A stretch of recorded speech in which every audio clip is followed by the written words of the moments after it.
Doctor Baba Saheb Ambedkar open university.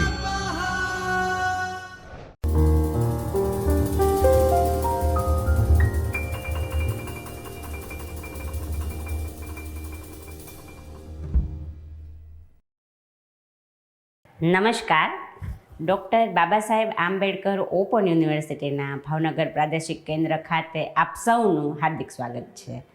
વિદ્યાર્થી મિત્રો, આજે આપણે જાહેર વહીવટ વિષય અંતર્ગત FYBAમાં પેપર નંબર 2, જેનું નામ છે સંચાલનના સિદ્ધાંતો, જેનો કોડ છે PADM અને PADS 02, મુખ્ય અને ગૌણ પેપર, જે અંતર્ગત આજે આપણે બ્લોક 1 અને એકમ 20 ઔપચારિક અને બિનઔપચારિક સંગઠનો વિશે વિગતવાર સમજૂતી પ્રાપ્ત કરીશું. આજના મારા આ વિડિયો લેક્ચરની સમગ્ર રૂપરેખા આ પ્રકારે રહેશે.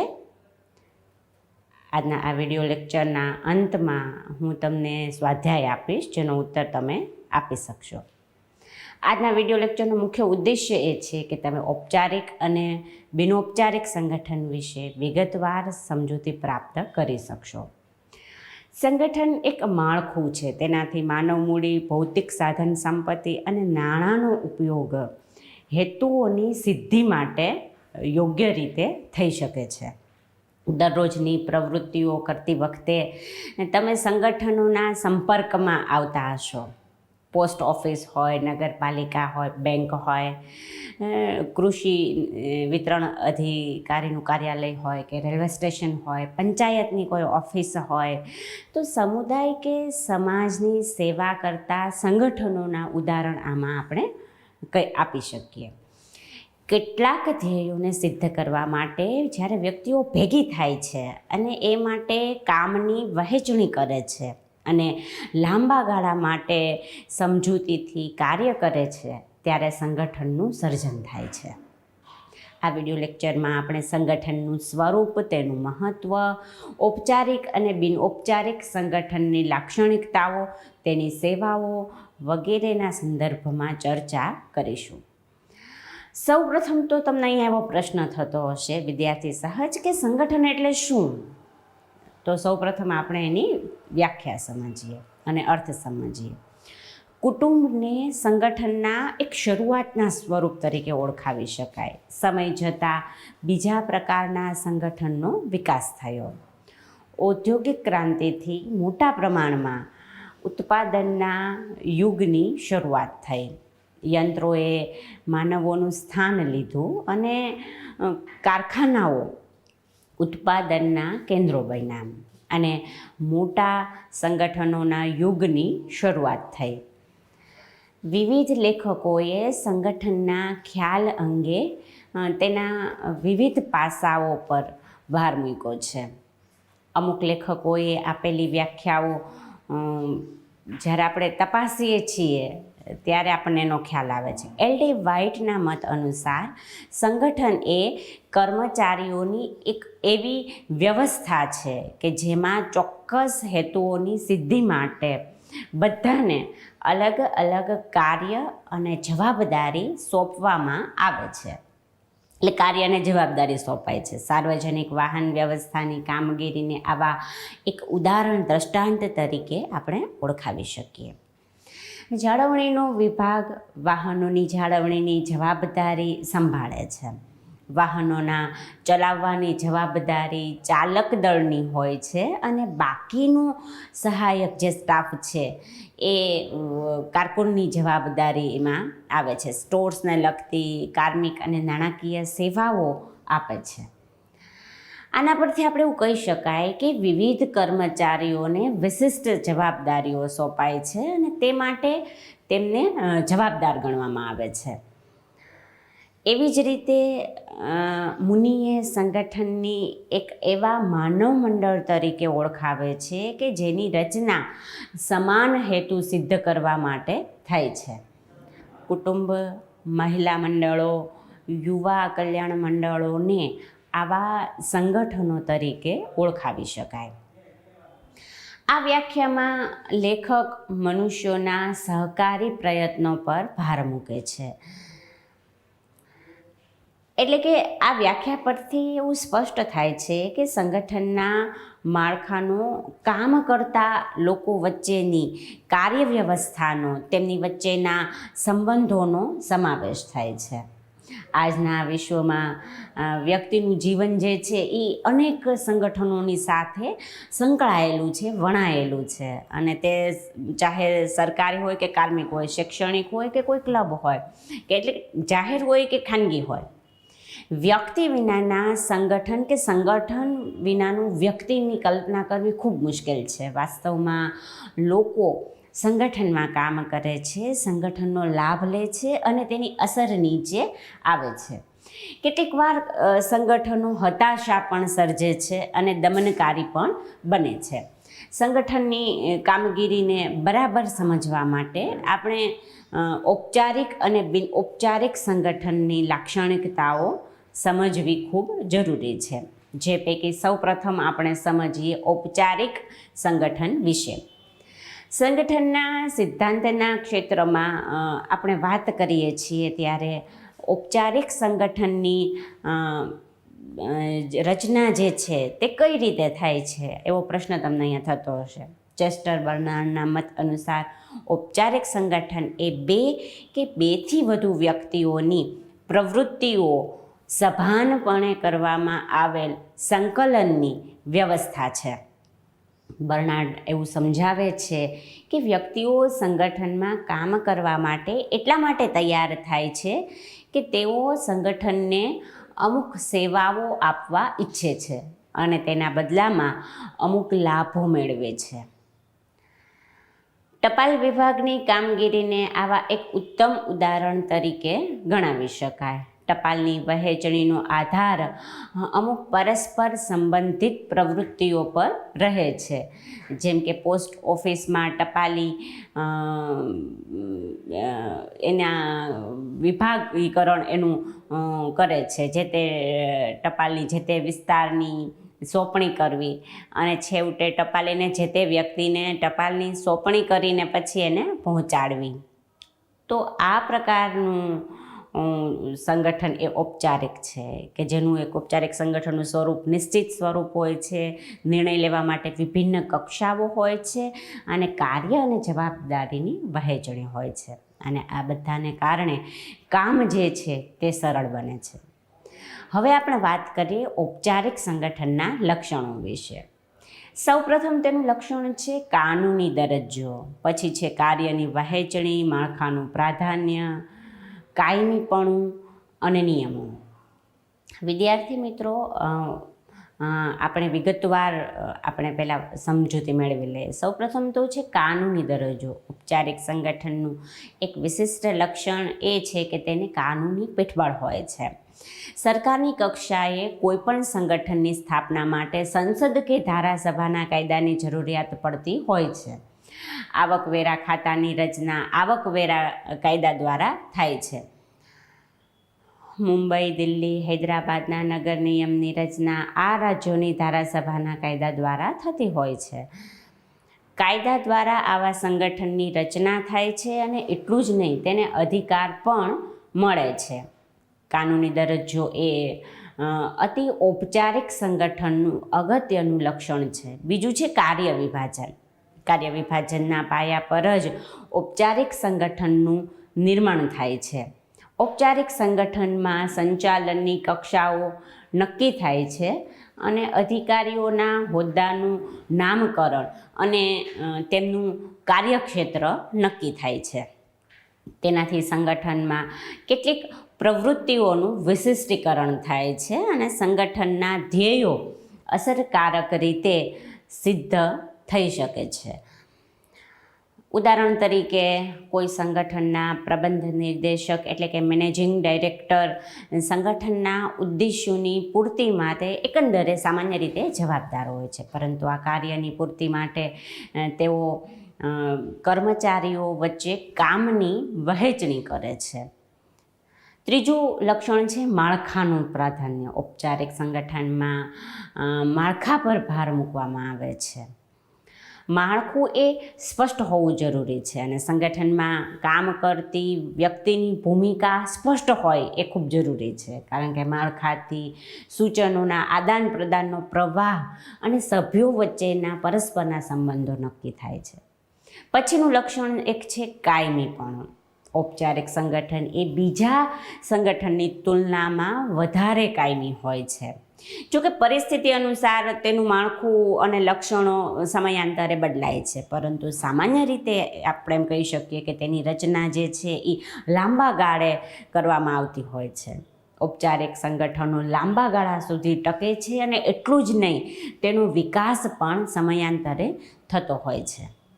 પછીનું એક લક્ષણ છે નિયમો. ઔપચારિક સંગઠનનું અગત્યનું લક્ષણ એ છે કે તે સ્પષ્ટ રીતે ઘડવામાં આવેલા નિયમો દ્વારા ચાલે છે. ઔપચારિક સંગઠનમાં કામ કરતા અધિકારીઓએ પોતાના ગમા અણગમા ઉપર ધ્યાન નથી આપવાનું, પરંતુ સંગઠનના જે નિયમો છે, સંસ્થાના જે નિયમોના માળખામાં રહીને તેણે પોતાનું પરફોર્મન્સ આપીને કામ કરવાનું હોય છે. ઉદાહરણ તરીકે બેંક હોય કે ઉદ્યોગપતિને એને લોન આપવાની હોય તો એના નિયમ અનુસાર એણે કરવાનું હોય છે. એ ઉદ્યોગપતિ સાથે એને બને છે, નથી બનતું, સંબંધી છે, નથી, એની સાથે એને નિસ્બત નથી રાખવાની, કારણ કે લોન મંજૂર કરનાર વ્યક્તિએ ચુસ્ત રીતે નિયમ અનુસારનું કામ કરવાનું હોય છે અને નિયમ પ્રમાણે અધિકારી જો ન ચાલે તો એની પર એક્શન પણ લેવામાં આવે છે. એટલે કે વસ્તુલક્ષિતા બહુ અગત્યની છે એમાં. તો આ ઔપચારિક સંગઠનનું આ એક અગત્યનું લક્ષણ છે એમ આપણે કહી શકીએ. વિદ્યાર્થી મિત્રો, હવે આપણે વાત કરીએ ઔપચારિક સંગઠનના કાર્યો અંગે, કારણ કે ઔપચારિક સંગઠન ઘણા બધા પ્રકારના કાર્યો હાથ ધરે છે. સૌપ્રથમ તો લક્ષ્યો નક્કી કરવા માટે મદદ કરે છે. દર્શાવેલા લક્ષ્યોને સિદ્ધ કરવામાં વ્યક્તિ પોતાના કૌશલ્યોનો, પોતાની સ્કિલનો ઉપયોગ કેવી રીતે કરી શકે છે. ઉદાહરણ તરીકે પોસ્ટ ખાતું હોય તો એ નાગરિકોની ટપાલની વહેંચણી ઝડપથી કઈ રીતે કરવી, કાર્યક્ષમતાથી કઈ રીતે કરવી, તો એનું ધ્યાન રાખે છે. સંરક્ષણ મંત્રાલયનો હેતુ એ દેશના લોકોનું, દેશની સાર્વભૌમત્વનું, પ્રાદેશિક અખંડિતતાનું રક્ષણ કરવાનું મુખ્ય કામ એનું હોય છે. તો ઔપચારિક સંગઠન એ સંગઠનના વિવિધ એકમની પ્રવૃત્તિનું સ્વરૂપ અને કાર્યક્ષેત્ર નક્કી કરવાનું છે. ઔપચારિક સંગઠનનો એક બીજું અગત્યનું કાર્ય એ છે કે તે સંકલનને સહાય કરવાનું કામ કરે છે. ઉદાહરણ તરીકે પોલીસ સ્ટેશનમાં સબ ઇન્સ્પેક્ટર અનેક હેડ કોન્સ્ટેબલના કાર્યોનું સંકલન કરે છે. અનેક પોલીસ સ્ટેશનના જે ઇન્સ્પેક્ટર એ સર્કલ ઇન્સ્પેક્ટર કરે છે અને દરેક ઉચ્ચ કક્ષાનો અધિકારી તેમની નીચેના અધિકારીના કાર્યોનું સંકલન કરે છે. એલનના મત અનુસાર ઔપચારિક સંગઠન સીમાઓ નક્કી કરે છે, દિશા નિર્દેશ કરે છે અને નિયમો બનાવે છે, જેનું પાલન આવશ્યક છે. તે એવું પાયાનું માળખું રચે છે કે જેના દ્વારા સરકાર કે કોઈ જાહેર સાહસનું સંચાલન શક્ય બને. ઔપચારિક સંગઠનનું એક વિશિષ્ટ લક્ષણ છે બિનવૈયક્તિક સંબંધ. બિનવૈયક્તિક સંબંધ વસ્તુલક્ષિતાનું પ્રદાન કરે છે અને પ્રશ્નોની ભાવનાત્મક પરીક્ષા શક્ય બનાવે છે, જેને કારણે પ્રશ્નોની ગુણવત્તાને આધારે નિર્ણયો લઈ શકાય છે. ઉદાહરણ તરીકે અદાલતમાં ચુકાદાઓ અને પુરાવાઓને આધાર તરીકે લેવામાં આવે છે ને એના આધારે નિર્ણય લેવામાં આવે છે. બીજા કોઈ બાહ્ય પરિબળને ધ્યાનમાં લેવામાં આવતું નથી. નાણાકીય બાબતમાં ઓડિટરે વિત્તીય નિયમો, વાઉચર કે દસ્તાવેજી પુરાવાના આધારે સત્ય કે અસત્યનો નિર્ણય કરવાનો હોય છે. તો આ રીતે આપણે આની આ સમજૂતી પ્રાપ્ત કરી ઔપચારિક સંગઠનના કાર્યોની. વિદ્યાર્થી મિત્રો, અત્યાર સુધી આપણે ઔપચારિક સંગઠનનો અર્થ, તેની વ્યાખ્યા, ઔપચારિક સંગઠનના તેના સંદર્ભમાં તેના લક્ષણો અને તેના કાર્યોની ચર્ચા કરી ચૂક્યા છીએ. તો હવે આપણે આગળ વાત કરીશું બિનૌપચારિક સંગઠન વિશે. કોઈપણ સંગઠનનું સંપૂર્ણ ચિત્ર મેળવવા માટે આપણે બિનૌપચારિક સંગઠનને પણ લક્ષ્યમાં લેવું જોઈએ. માળખાના આવા પાસા ઔપચારિક માળખામાં સુધારા કરે છે અને તેની પૂર્તિ કરે છે. ચેસ્ટર બર્નાર્ડ ઔપચારિક માળખાની જેમ બિનઔપચારિક માળખાના મહત્ત્વ પર પણ પ્રકાશ ફેંકે છે. તેમના અભિપ્રાય પ્રમાણે બિનૌપચારિક સંગઠન એ વ્યક્તિગત સંપર્કો અને આંતરક્રિયાઓમાંથી જન્મતો સમૂહ છે. સંગઠનમાં કામ કરતા માણસોના વર્તનને પણ બિનઔપચારિક સંગઠન તરીકે ઓળખાવી શકાય. ઔપચારિક સંગઠન માળખા પર ભાર મૂકે છે, જ્યારે બિનઔપચારિક સંગઠન એ વ્યક્તિત્વ અને માનવીય લાગણીઓ પર ભાર મૂકે છે. ઉપરી અને તાબીદાર વચ્ચેના અગત્યના અધિકારીઓ વચ્ચેના સંબંધો પર પ્રતિભાશાળી વ્યક્તિત્વ અને તાબેદારોના રાજકીય સંપર્કોની અસર થતી હોય છે. મોટાભાગના વહીવટકર્તાઓ બિનઔપચારિક માળખાને અનિવાર્ય માને છે. એટલે આપણે એમ કહી શકીએ કે વિદ્યાર્થી મિત્રો, બિનઔપચારિક સંગઠનનું જે સ્વરૂપ છે એમાં ઔપચારિક સંગઠનની પ્રથા બિનઔપચારિક સંગઠનોમાં પાછી કામ નથી કરતી. હવે તમને એવું થાય કે બિનઔપચારિક સંગઠનો તો શા માટે? તો ચાલો આવો એ પણ સમજીએ. વ્યક્તિઓની કેટલી ચોક્કસ જરૂરિયાતો હોય છે અને એને સંતોષવા એ પ્રયત્ન કરે છે, એ સ્વાભાવિક છે. દરેક ઔપચારિક સંગઠનો એની એ ઈચ્છા પૂરી કરી શકે એવા સક્ષમ નથી, એવી જરૂરી પણ નથી. અને આથી વ્યક્તિ પોતાની જરૂરિયાત ઊભી પૂરી કરવા માટે અન્ય સાધનોનો આશરો લે છે અને એ માટે બિનઔપચારિક સંગઠનનું એ સર્જન કરે છે. બિનઔપચારિક સંગઠનના ઉદ્ભવ માટે, એના જન્મ માટે આવા અનેક પરિબળોનો ફાળો છે, જેમાં વ્યક્તિની સામાજિક જરૂરિયાત સંતોષવા માટે બિનઔપચારિક જોડાણોમાં તે જોડાય છે. વ્યક્તિઓ જોડાણ, સંબંધો અને સાથની ઈચ્છા રાખે છે. જો આ જરૂરિયાતો ન સંતોષાય તો વ્યક્તિ સ્વાભાવિક છે કે એકલતા અનુભવે અને અસંતોષ એને ઉદ્ભવે. અને એ જ રીતે જૂથમાં જ્યારે કામ કરનાર વ્યક્તિ એ પ્રમાણમાં વધારે સંતોષી હોય છે. આમ વ્યક્તિઓની સામાજિક જરૂરિયાત સંતોષવા માટે બિનઔપચારિક સંગઠનનો જન્મ થાય છે કે ઉદ્ભવ થાય છે. ચેસ્ટર બર્નાર્ડ એવું નોંધે છે કે વ્યક્તિ સામાજિક સંબંધોમાં વધુ સગવડ અનુભવે છે, કે જેને આપણે એકતા, સામાજિક એકીકરણ અને સામાજિક સલામતી તરીકે પણ ઓળખાવીએ છીએ. સામાજિક સંપર્ક દ્વારા વ્યક્તિ એકબીજા પ્રત્યે તાદામ્ય અને એકબીજા પ્રત્યે સહકારની લાગણી અનુભવે છે. બિનૌપચારિક સંગઠન એ વ્યક્તિઓને પોતાની શક્તિ પુરવાર કરવાની વધુમાં વધુ તક આપે છે, જે તેમને ઔપચારિક સંગઠનમાં ક્યાંક મળતી નથી. ત્રીજું, દરેક વ્યક્તિ સંગઠનમાં કામ કરતી વખતે વત્તા ઓછા પ્રમાણમાં તણાવ કે હતાશા અનુભવે છે, જેને દૂર કરવા માટે તેને કરુણા અને સમજની અપેક્ષા હોય છે, કે સામેવાળો વ્યક્તિ મને સમજે, કે જે એને બિનૌપચારિક સંગઠનમાંથી મળે છે. તો બિનૌપચારિક સંગઠનમાં આ પ્રકારનો જે અનુભવ છે એ એને પ્રમાણમાં સહેલો બને છે. ચોથું છે, બિનૌપચારિક સંગઠનમાં સભ્યોને તેમના સંગઠનના ધ્યેયોને સિદ્ધ કરવામાં મદદ કરે છે. જેમ વિદ્યાર્થીઓને પોતાના છાત્રો પાસેથી મદદ મળે છે, એમ સંગઠનના સભ્યોને પોતાના સાથીઓ કે પોતાના કર્મચારીઓ પાસેથી સંગઠનનો હેતુ પાર પાડવા માટે મદદ અને માર્ગદર્શન મળે છે. પાંચમું છે, બિનૌપચારિક સંગઠનમાં વ્યક્તિઓને તેમની રચનાત્મક શક્તિઓ વિકસાવવાની ભરપૂર તક મળે છે. સ્વયંસ્ફૂર્ણા અને સાહજિકતાને બિનૌપચારિક સંગઠનો રક્ષણ આપે છે. દરેક સંગઠનને કેટલાક મૂલ્યો હોય છે, જે તે જૂથની માટે બહુ અગત્યના હોય છે. આવા મૂલ્યોને વિકસાવવાનું કામ બહુ અગત્યનું હોય છે. સંગઠનની ગતિવિધિ વિશે જાણવાની ઈચ્છા પણ સભ્યોને હોય તે સ્વાભાવિક છે, અને આ માહિતી આપનાર સંવહનની ચેનલો પણ બહુ ઝડપથી કામ કરે છે. તેઓ યોગ્ય રીતે માહિતી આપે છે, પૂછવામાં આવેલી માહિતીના જવાબ પણ એને ઝડપથી મળે છે.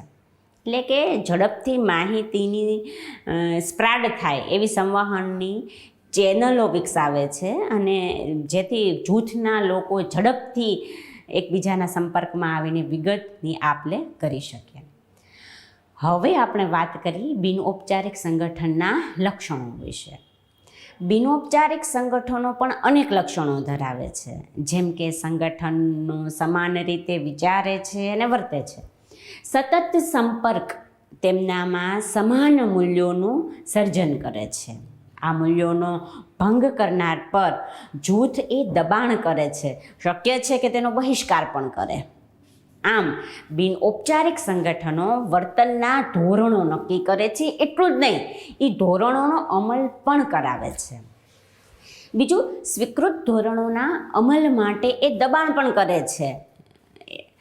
અમુક ચોક્કસ પ્રકારની વિચારધારા પ્રમાણે ચાલવું પડે છે જૂથે. બિનઔપચારિક સંગઠનોમાં નેતૃત્વની જે શૈલી છે એ અગત્યની હોય છે. ઔપચારિક પ્રથામાં સભ્યોને નેતાઓના હોદ્દા અને તેમના અધિકારોને લઈને તેમને અનુસરે છે, પરંતુ બિનઔપચારિક સંગઠનમાં નેતાના પ્રભાવ કે માનને લક્ષ્યમાં લઈને તેને અનુસરે છે. મેરી પાર્કર ફોલેટ એવું માને છે કે પરિસ્થિતિ નેતાઓને સર્જે છે અને એ પરિસ્થિતિ ચાલુ રહે ત્યાં સુધી નેતાઓ ચાલુ રહે છે. પરંતુ બિનઔપચારિક સંગઠનમાં નેતાઓએ જૂથની અપેક્ષાઓ સંતોષવી જ રહે. જો આ કાર્યોમાં તે નિષ્ફળ જાય છે તો તેને ફેંકી દઈ શકાય છે, જે ઔપચારિક પ્રથાઓમાં શક્ય નથી. હવે આપણે વાત કરીએ બિનઔપચારિક સંગઠનમાં અપ્રક્રિયાત્મક કાર્યો વિશે. બિનઔપચારિક સંગઠનો ઔપચારિક સંગઠનોને અનેક રીતે મદદ કરતા હોય છે. ઔપચારિક સંગઠનોની ખૂટતી કડીઓ આ સંગઠનો પૂરી કરે છે, પરંતુ તેમના પણ કેટલાક પ્રશ્નો છે અને સંગઠનના સંદર્ભમાં કેટલાક અપ્રક્રિયાત્મક કાર્યો પણ તેઓ કરે છે. આપણે અગાઉ ચર્ચા કરી તેમ બિનઔપચારિક સંગઠનો એ સંવહનના ઝડપી માધ્યમો બને છે. આ એક રચનાત્મક કાર્ય છે, પરંતુ આ માધ્યમો ઘણીવાર અચોક્કસ અપૂરતી માહિતી પણ આપે છે કે માહિતીની વિકૃત રજૂઆત પણ કરે છે, એવું પણ બની શકે. અફવાઓ ફેલાવાથી ગૂંચવાડો ઊભો થાય છે અને સંગઠનને માટે અનેક પ્રશ્નોની હારમાળા સર્જાઈ શકે એવું પણ બની શકે. બીજું, આપણે જોયું કે બિનૌપચારિક સંગઠનો કેટલાક મૂલ્યોને કારણે જન્મે છે અને તેને ટકાવે છે. આનો અર્થ એ થાય છે કે તેઓ જેસે થે ની પરિસ્થિતિને ચાલુ રાખે છે. ઇન શોર્ટમાં એવી માન્યતા છે કે ઔપચારિક સંગઠનો પરિવર્તનના વિરોધી છે. રૂઢિ અને પ્રણાલિકાના હેઠળ તેઓ સંગઠનના હિતમાં હોય એવા પગલાઓનો વિરોધ ઔપચારિક સંગઠનોમાં સામાન્ય રીતે થતો હોય છે.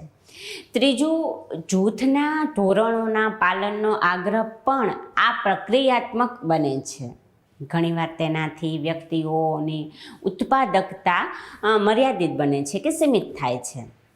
એટલે કે તેની ઓળખાણ વ્યવસ્થાગત બંધન આપતી હોય છે અને આ પ્રક્રિયાત્મકતા સંગઠનના હિતમાં નથી એવો પણ એક અભિપ્રાય છે, એમ આપણે કહી શકીએ. વિદ્યાર્થી મિત્રો, હવે આપણે વાત કરીએ ઔપચારિક અને બિનઔપચારિક સંગઠનનું પરસ્પરાવલંબન વિશે. સંગઠનની કાર્યપ્રણાલીને સારી રીતે સમજવા માટે ઔપચારિક અને બિનઔપચારિક સંગઠનોનું થોડુંક જ્ઞાન મેળવવા માટે આ બંને પ્રકારના સંગઠનોના આંતરસંબંધો અને તેમની પૂરક ભૂમિકાઓને સારી રીતે સમજવી ખૂબ જરૂરી છે. ઔપચારિક અને બિનઔપચારિક સંગઠનો એક જ સિક્કાની બે બાજુ સમાન છે. ઔપચારિક સંગઠન સમાજને સુવ્યવસ્થિત માળખું આપે છે અને તેને અસર કરવાનું અને તેમાં પ્રાણ રેડવાનું કામ બિનઔપચારિક સંગઠન કરે છે.